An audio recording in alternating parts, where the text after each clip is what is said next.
in the Desi Banks Production when duty calls, and I've seen a lot of producers and short films where they're so pressed to have everything in person, especially with COVID going on, and you guys kind of went the digital route. Mm-hmm. Um, why was that? And do you suggest other people that want to produce their own short films? Do you suggest that they go the digital route?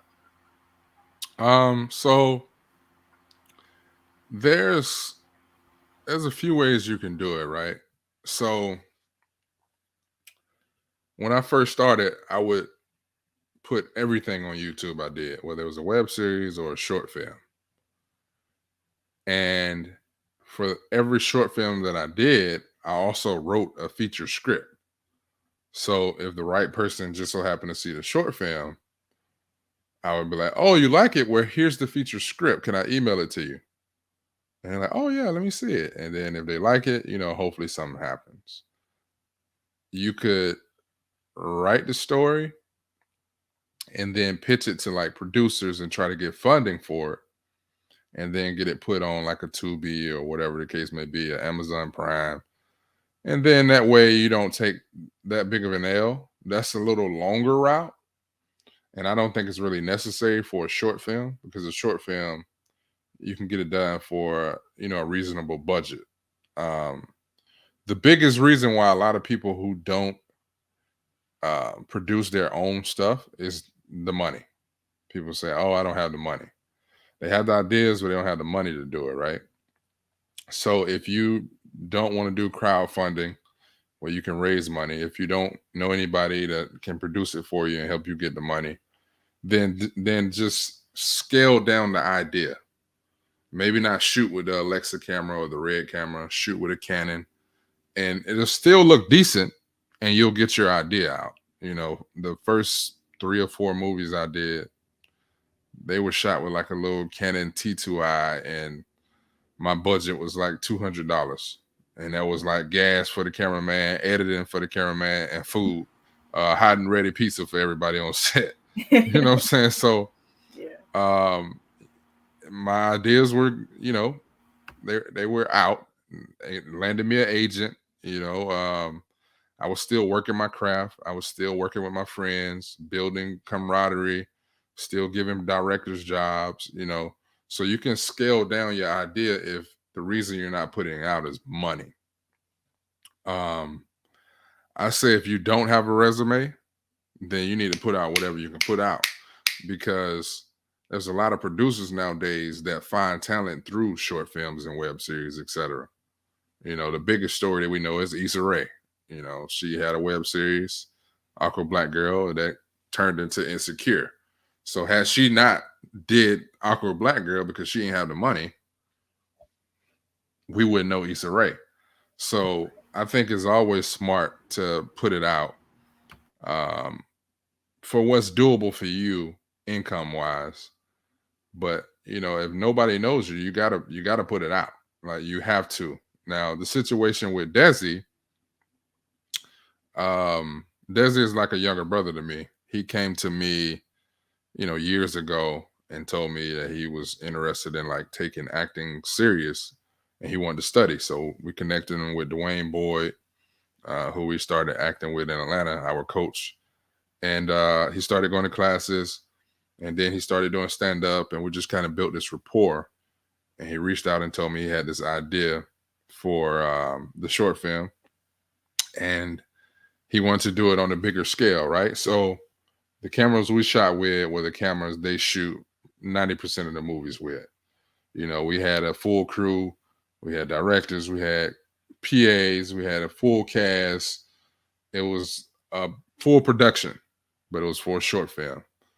And all of that came out of his pocket because he just wanted to invest in himself. Now he has the luxury to do that at this point. But what that does is, now you get that footage out, you get the idea out, and it's movie screen ready, right? The quality of it is, it can go right to the theater. It's a short film, so when people see it, they see it as, "Oh, this is great quality. I wonder what Desi has in mind for this." So now Desi also has a feature for that. Like if somebody were to come, or we're going to set up some meetings where people can see it, and also see or hear the pitch for the feature film. So there's more than one way to skin a cat, as the old people say.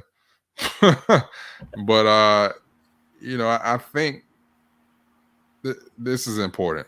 I had a meeting with a young actor yesterday, and I told them the same thing. I think a lot of young actors coming up now have access to actors who may be their age or in their friend, one degree away in their friend group, so they feel like they know them personally, or they can know them, or they can get in touch with them. People such as myself who have been doing it 10, 11 years, who are working, right? And they have access to these people, and they're comparing their journey to ours. And you can't do that, because what it does is you try to fast forward the process, and you feel like you should be getting what the other people are getting, who who are your peers, and that's just not the case. Like, you got to go through the process, and you got to do the independent films, you got to do the stage plays, you got to do the small roles. It just comes with the territory, for the most part. There's an occasional situation where one person, their first project will be a big movie. That's rare, though. Most people got to pay their dues, and they've gotten this idea from social media, because I see it all the time on social media. You have to pay me for my talents, and most of that comes from like people who are small business owners or entrepreneurs that are like graphic designers or accountants or whatever the case may be. You got to pay me. You literally have to pay those people, or you're not getting a service. Right. As an actor, you can't view it the same way. If you feel like whatever you do as an actor in the beginning, you have to be paid for, yeah, your network gonna be slim, because you're gonna have some other friends and peers around you that are doing a lot of stuff who can't afford to pay you. But because you have this idea, you're like, I'm not doing it because you can't pay me. You miss out on a lot of work, and you miss out on a lot of camaraderie and friendship building. Like, it can't be solely about the money. Now, money comes with it. In due time, the money will come. But in the beginning, you got to kind of be ready to grind it out, for sure. So how did you create organic relationships? I give the credit to two things, right? So I give the credit to me being from the South and just being like a people's person. And, I've never met a stranger, as my mama would say. And then I also give a credit to Atlanta. Atlanta has kind of a community feel. And it's not just with acting, it's with anything. If you're a club promoter, all the club promoters know each other.